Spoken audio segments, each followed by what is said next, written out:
प्रिय साथियों, नमस्कार। आइए समझते हैं कि पीठासीन अधिकारी की डायरी को कैसे तैयार किया जाता है। यह अत्यंत ही महत्वपूर्ण दस्तावेज है और इसे सामग्री जमा करते समय खुले लिफाफे में लाना होता है। सामग्री जमा काउंटर पर इसका परीक्षण किया जाता है, अतः यह सही और शुद्धता के साथ भरी जानी चाहिए। आइए देखते हैं इसमें कौन कौन से बिंदु हैं और किस तरह से इसमें प्रविष्टियां की जानी चाहिए। सबसे ऊपर आप अपने मतदान केंद्र की सुभिन्नक सील लगा दीजिए। उसके बाद प्रविष्टियां करना प्रारंभ कीजिए। पहला पॉइंट है निर्वाचन क्षेत्र का नाम। जिस विधानसभा क्षेत्र में आप निर्वाचन कार्य करने के लिए नियुक्त हुए हैं उसका नाम लिखना है। यहाँ उदाहरण के तौर पर 190 बड़वानी अजजा लिखा हुआ है। मतदान की तारीख मध्य प्रदेश के निर्वाचन के संदर्भ में 17 नवंबर 2023 आएगी। 17 नवंबर 2023 लिख दीजिए। मतदान केंद्र की संख्या एवं नाम 49 बोकराटा उदाहरण के तौर पर लिखा है। आप अपने मतदान केंद्र का क्रमांक और नाम लिखिए। मतदान केंद्र निम्नलिखित में से कहाँ स्थित है? तो शासकीय भवन में यह स्थित होता है, तो शासकीय को टिक लगा दीजिए। अर्ध शासकीय को काट दीजिए और सामने शासकीय भवन स्पष्ट तौर पर और लिख दीजिए। स्थानीय रूप से भर्ती किए गए मतदान अधिकारियों की संख्या यदि कोई हो, यहाँ पर निरंक ही आएगा, ऐसी कोई आवश्यकता पड़ती नहीं है। सम्यक रूप से नियुक्त मतदान अधिकारी की अनुपस्थिति में नियुक्त मतदान अधिकारी यदि कोई हो और ऐसी नियुक्ति के कारण, यहाँ पर भी निरंक लिखिए। साथियों, ध्यान रखिए, यदि आपके मतदान दल में कोई मतदान अधिकारी किसी कारण से कार्य करने में सक्षम नहीं है तो इसकी सूचना तुरंत ही सेक्टर ऑफिसर को दीजिए और उनके माध्यम से आप वैकल्पिक रूप से मतदान अधिकारी प्राप्त कर लीजिए। अतः चौथे और पांचवें कॉलम में आपकी तरफ से निरंक ही यहाँ उल्लेख आएगा। छठा पॉइंट देखिए, इलेक्ट्रॉनिक मतदान मशीन। उपयोग में लाई गई नियंत्रण यूनिट की संख्या 01 सामान्यतः एक ही कंट्रोल यूनिट प्रयोग में आएगी। उपयोग में लाई गई नियंत्रण यूनिट की क्रम संख्या, यह उदाहरण के तौर पर लिखा है। प्रत्येक कंट्रोल यूनिट में कुछ इंग्लिश के लेटर्स होते हैं और कुछ अंक होते हैं, तो यहाँ ऐसा बताया गया है BCUF 304050। आप अपने मतदान केंद्र की कंट्रोल यूनिट पर से देखकर यहाँ पर क्रम संख्या लिख दीजिए। उपयोग में लाई गई मतदान यूनिट की संख्या, मतदान यूनिट यानी बैलेट यूनिट 01 और उसकी क्रम संख्या भी बैलेट यूनिट से देखकर लिख दीजिए। यह सामान्यतः एक प्रयोग में आती है। सातवां पॉइंट देखिए, उपयोग में लाई गई पेपर सीलों की संख्या 01। उपयोग में लाई गई पेपर सीलों की क्रम संख्या, यहाँ उदाहरण के तौर पर 501 दिया है। आपको जो ग्रीन पेपर सील मिली है उसका उल्लेख यहाँ पर करना है, तो आपको प्राप्त ग्रीन पेपर सील में से जो पहले क्रम की पेपर सील है उसका क्रम संख्यांक यहाँ लिख दीजिए। प्रदाय किए गए विशेष टैग की संख्या, ये 3 प्रदान किए जाते हैं प्रत्येक मतदान दल को, तो यहाँ 3 लिख दीजिए। विशेष टैग पर भी नंबर होते हैं। आपको प्राप्त विशेष टैग के नंबर यहाँ लिख दीजिए। जैसे उदाहरण के तौर पर यहाँ 101 से 103 बताए हैं। आप वास्तविक नंबर लिखिए जो आपको विशेष टैग प्राप्त हुए हैं उन्हें देखकर। उपयोग में लाए गए विशेष टैग की संख्या 01। एक ही विशेष टैग या स्पेशल टैग प्रयोग में आता है और आप जानते हैं कि कंट्रोल यूनिट के रिजल्ट सेक्शन को जब हम सील करते हैं तो उस समय क्लोज के बटन के आसपास जो टैग लगाया जाता है उसी को हम विशेष टैग कहते हैं। उपयोग में लाए गए विशेष टैग की क्रम संख्या 101 हमने यहाँ पर लिखा है, यह उदाहरण है। आप अपने द्वारा प्रयोग में लाए विशेष टैग का संख्यांक लिख दीजिए। उपयोग में न लाए गए वापस किए गए विशेष टैग की क्रम संख्या 2 बचेंगे आपके पास। तो बाद वाले 2 क्रम संख्याएं यहाँ लिख दीजिए। जैसे उदाहरण के तौर पर 102 और 103 हमने बताए हैं। चूँकि 101 से मिले थे, 101 का उपयोग कर लिया, 102 और 103 वापस कर रहे हैं। इस तरह से आपके मतदान केंद्र पर जो बाद वाले 2 विशेष टैग बचेंगे उनकी क्रम संख्या यहाँ लिखना है। 7वां बी वाला पॉइंट देखिए, प्रदाय की गई स्ट्रिप सील की संख्या। साथियों, इसमें निरंक आएगा क्योंकि अब स्ट्रिप सील नहीं दी जाती है, यानी वर्तमान में जो हम कंट्रोल यूनिट का प्रयोग करते हैं उसमें स्ट्रिप सील नहीं लगती है, अतः यहाँ पर निरंक ही आएगा। अगला पॉइंट देखिए, केवल उन मतदान केंद्रों में लागू जहां वीवीपैट सिस्टम का उपयोग किया गया है। तो साथियों, सभी मतदान केंद्रों पर वीवीपैट का प्रयोग किया जाता है, अतः यह कॉलम आप सभी को भरना है। उपयोग में लाए गए प्रिंटरों की संख्या 01। प्रिंटर का मतलब वीवीपैट ही है। वीवीपैट या वीवीपैट के लिए यहाँ प्रिंटर शब्द का प्रयोग किया गया है, 01 लिख दीजिए। प्रिंटर की क्रम संख्या उस पर लिखी हुई रहती है, यहाँ उदाहरण के तौर पर बताई गई है BVTE 015649। आप अपनी वीवीपैट की मशीन पर से देखकर यहाँ पर क्रम संख्यांक लिख दीजिए। ऐसे प्रत्याशियों की संख्या जिन्होंने मतदान केंद्र पर मतदान अभिकर्ता नियुक्त किए हैं। यह 4 बताया है। आपके मतदान केंद्र पर जितने मतदान अभिकर्ता आए उतनी संख्या यहाँ पर आपको लिखना है। यदि नहीं आए हैं तो निरंक लिखना है, लेकिन सामान्यतः मतदान अभिकर्ता हर मतदान केंद्र पर पहुँचना ही चाहिए।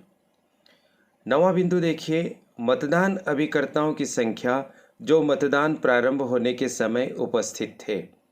यह हमने 3 बताया है। उदाहरण के तौर पर आप अपने मतदान केंद्र पर जितने मतदान अभिकर्ता मतदान शुरू करते समय उपस्थित थे उनकी संख्या आपको लिखना है।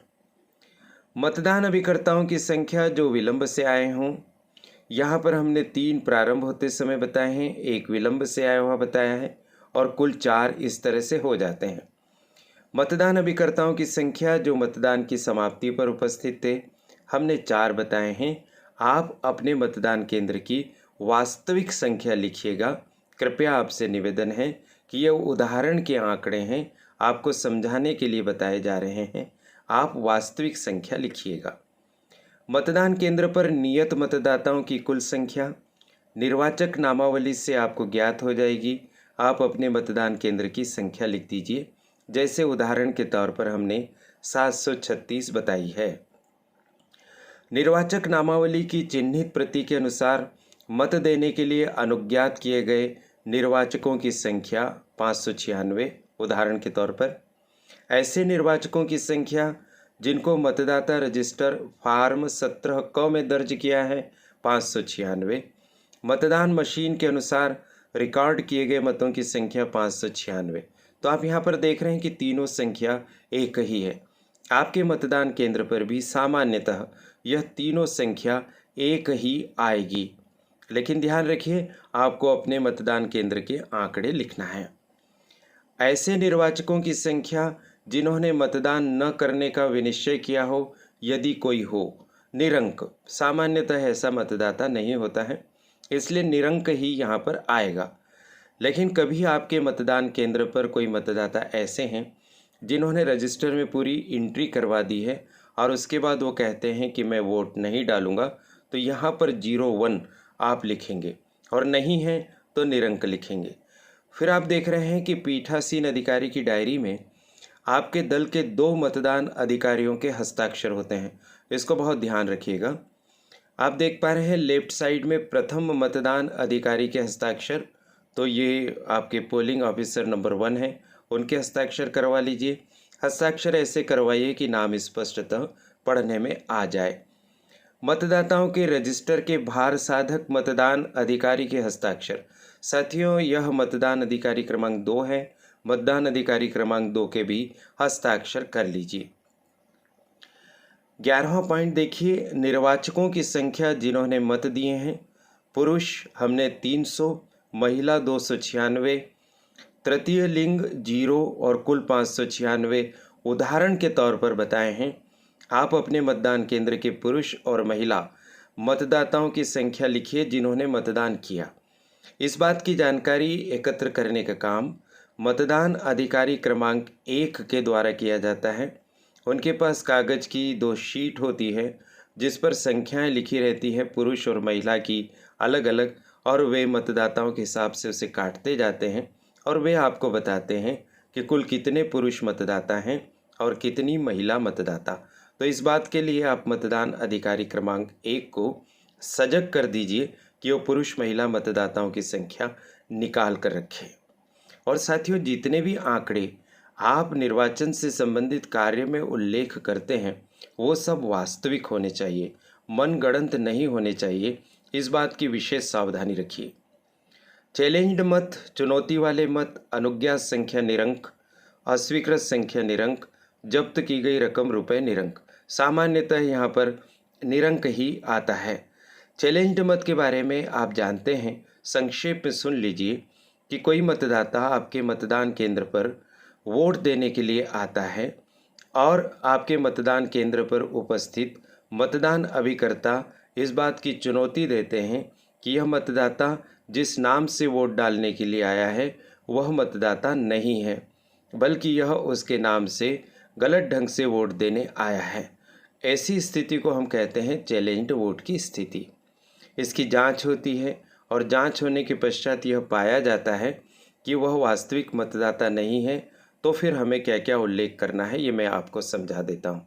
यदि कोई जांच होती है तो अनुज्ञा संख्या 1, अगर जांच में वह सही सिद्ध पाया जाती है चुनौती, तो अस्वीकृत संख्या निरंक और जब्त की गई राशि निरंक। क्योंकि अगर जांच में आक्षेप सही पाया जाता है, चैलेंज सही पाया जाता है, तो हमें राशि वापस लौटाना पड़ती है।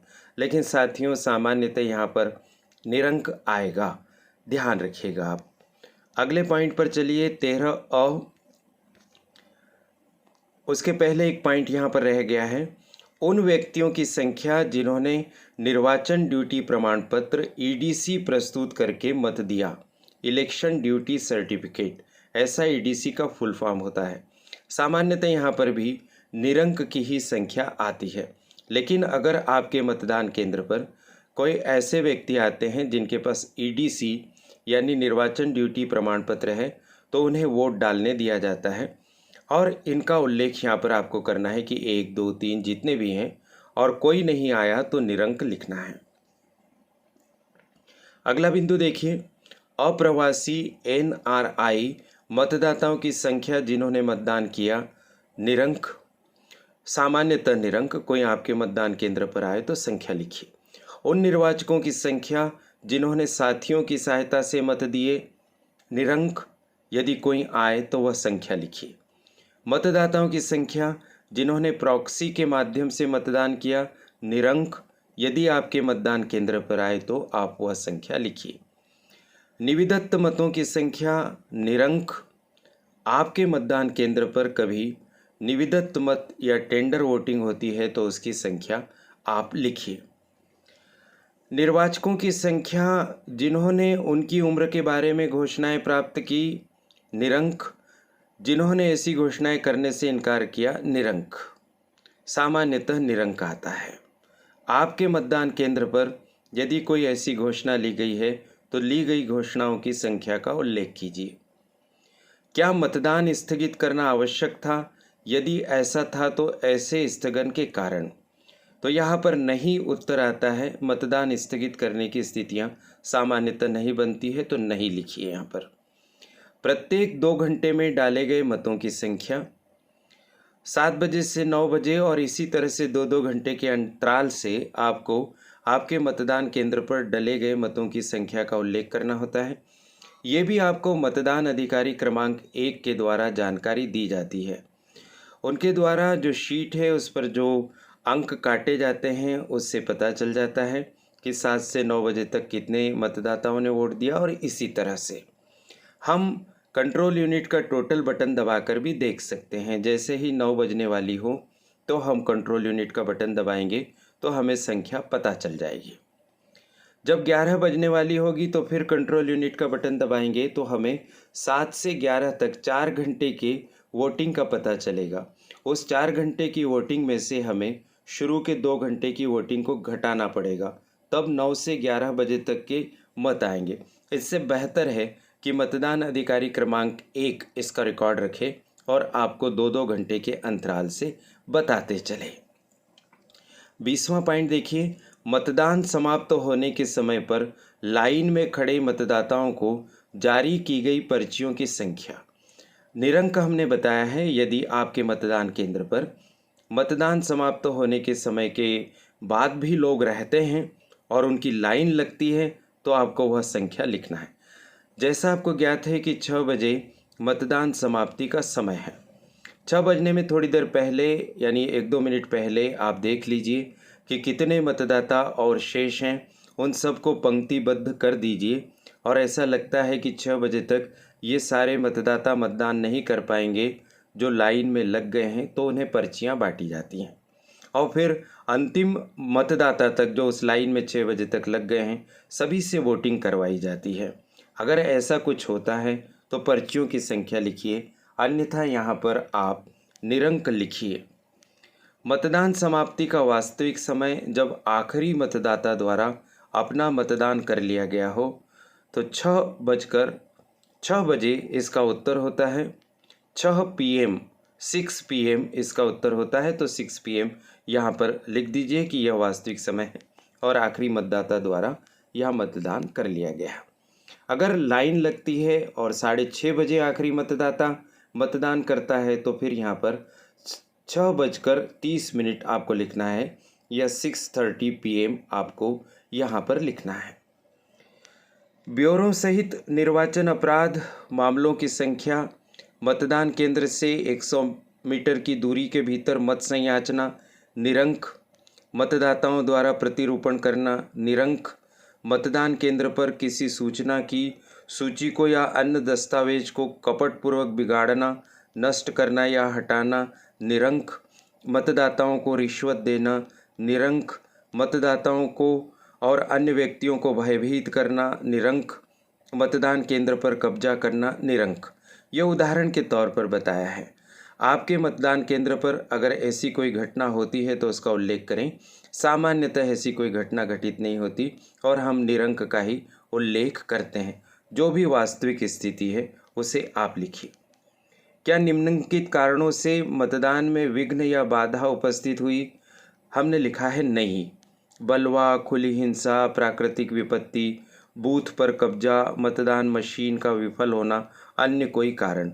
सामान्यतः यहाँ पर नहीं आता है, लेकिन आपके मतदान केंद्र पर कोई घटना घटित हुई है तो उसका उल्लेख करें और घटना घटित होती है तो ब्यौरा दें, वरना निरंक लिख दीजिए जैसा यहाँ बताया गया है। 23वां पॉइंट, क्या मतदान केंद्र पर उपयोग में लाई गई किसी भी मतदान मशीन को पीठासीन अधिकारी की अभिरक्षा से असंवैधानिक रूप से छीनकर, आकस्मिक या जानबूझकर गुम या नष्ट करके, नुकसान पहुंचाकर या छेड़छाड़ करके मतदान को दूषित किया गया? इसका उत्तर भी आता है नहीं, क्योंकि ऐसी घटना होती नहीं है। अब सुरक्षा की पूर्ण व्यवस्था होती है और मतदान शांतिपूर्ण ढंग से संपन्न होता है, तो यहाँ पर आएगा नहीं। बाई दी वे आपके मतदान केंद्र पर ऐसा कुछ हुआ है तो उसका उल्लेख ब्यौरे में करिए, अन्यथा ब्यौरे में निरंक लिख दीजिए। प्रत्याशियों अभिकर्ताओं द्वारा की गई गंभीर शिकायतें यदि कोई हो, हमने बताया है नहीं। विधि तथा व्यवस्था को भंग करने संबंधी मामलों की संख्या निरंक। मतदान केंद्र पर की गई त्रुटियों और अनियमितताओं की रिपोर्ट यदि कोई हो निरंक। हमने यहाँ निरंक और नहीं बताया है। आपके मतदान केंद्र पर ऐसा कुछ घटित होता है तो उसका उल्लेख कीजिए। सामान्यतः यहाँ नहीं और निरंक आता है, लेकिन 27वें पॉइंट में हाँ ही आना चाहिए। क्या आपने मतदान के प्रारंभ के पूर्व और यदि आवश्यक हो मतदान के बीच जब किसी नई मतदान मशीन का उपयोग किया गया हो तो उसके उपयोग में लाने हेतु पूर्व तथा मतदान की समाप्ति पर जो आवश्यक हो घोषणाएं की है, इसका उत्तर हाँ ही आना चाहिए। फिर पीठासीन अधिकारी का हस्ताक्षर हो जाएगा, जैसे यहाँ महेश कुमार हस्ताक्षर में बताया है। उनके नीचे सुभिन्नक सील यहाँ लगा दीजिए। स्थान बोकराटा, आपका जो मतदान केंद्र हो उसका स्थान लिखिए। मतदान की तारीख 17 नवंबर 2023 ही आएगी। आप लास्ट में लिखा हुआ देख पा रहे हैं कि यह डायरी मतदान मशीन, विजिट शीट, 14 बिंदु की प्रेक्षक की रिपोर्ट और अन्य मुहरबंद पत्रों के साथ रिटर्निंग अधिकारी को भेजनी चाहिए। इसका मतलब ये हुआ कि जब आप सामग्री जमा करने जाएंगे तब आपको पीठासीन अधिकारी की डायरी भी जमा करनी होगी। तो इस तरह से यह वीडियो आपकी इस चिंता का निवारण करेगा कि पीठासीन अधिकारी की डायरी कैसे तैयार करनी चाहिए। आशा है कि इस वीडियो से आपको मार्गदर्शन प्राप्त हुआ होगा और अब आपके लिए पीठासीन अधिकारी की डायरी तैयार करना सरल हो गया होगा। ऐसा है तो कमेंट बॉक्स में कृपया लिख कर बताइए। साथ ही आप यह भी बताने का कष्ट करें कि आप मध्य प्रदेश के किस जिले की किस विधानसभा क्षेत्र में मतदान दल के सदस्य के तौर पर कार्य करने के लिए नियुक्त हुए हैं। महत्वपूर्ण बातें आप तक पहुंचाने का अवसर देने के लिए करियर एडवाइस चैनल की संचालिका प्रीति गुलवर्ने जी के प्रति बहुत बहुत आभार। और आपसे यह प्रश्न भी कि इलेक्शन ट्रेनिंग से संबंधित किस मुद्दे पर आप वीडियो चाहते हैं, कृपया उसका उल्लेख भी करें। अंत में आप सभी को शुभकामनाएं। नमस्कार।